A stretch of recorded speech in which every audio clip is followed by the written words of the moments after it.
जब श्री कृष्ण अर्जुन को प्रकृति के 3 गुणों और आत्मा के ज्ञान का रहस्य समझा देते हैं, तब भगवद गीता के 15वें अध्याय पुरुषोत्तम योग में वे संसार, आत्मा और परमात्मा के संबंध को एक विशाल वृक्ष के उदाहरण से समझाते हैं। श्री कृष्ण कहते हैं कि यह संसार एक उल्टे पीपल के वृक्ष के समान है, जिसकी जड़ें ऊपर परमात्मा में हैं और शाखाएं नीचे संसार में फैली हुई हैं। इस वृक्ष की शाखाएं इच्छाओं, कर्मों और भौतिक आसक्तियों से बढ़ती रहती हैं और इसके पत्ते वेदों और ज्ञान के प्रतीक हैं। इंसान इस संसार रूपी वृक्ष में अपने मोह, इच्छाओं और अहंकार के कारण उलझ जाता है और जन्म मरण के चक्र में भटकता रहता है।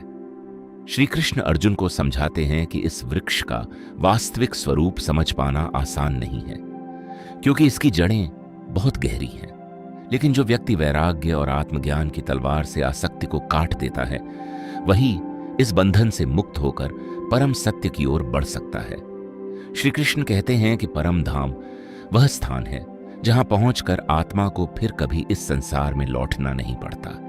वहां न सूर्य का प्रकाश चाहिए, न चंद्रमा का और न अग्नि का, क्योंकि वह स्वयं दिव्य चेतना से प्रकाशित है। इस अध्याय में श्री कृष्ण आत्मा के शाश्वत स्वरूप को भी स्पष्ट करते हैं। वे कहते हैं कि आत्मा परमात्मा का ही अंश है, लेकिन जब वह प्रकृति और शरीर से जुड़ जाती है, तब वह मन और इंद्रियों के माध्यम से संसार के सुख दुख का अनुभव करने लगती है।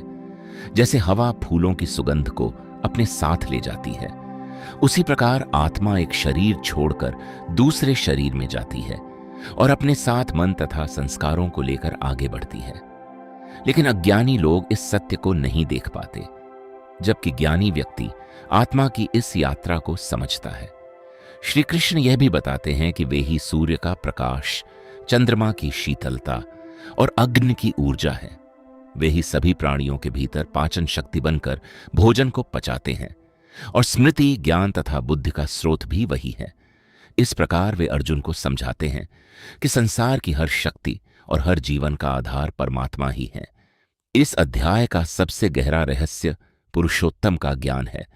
श्री कृष्ण कहते हैं कि संसार में 2 प्रकार के पुरुष हैं, एक नश्वर और दूसरा अविनाशी आत्मा। लेकिन इन दोनों से परे जो सर्वोच्च और शाश्वत चेतना है, वही पुरुषोत्तम परमात्मा है, जो पूरे ब्रह्मांड का पालन और संचालन करते हैं। जो व्यक्ति इस सत्य को जान लेता है, वह सच्चा ज्ञानी बन जाता है और पूर्ण भक्ति के साथ परमात्मा की शरण में आ जाता है।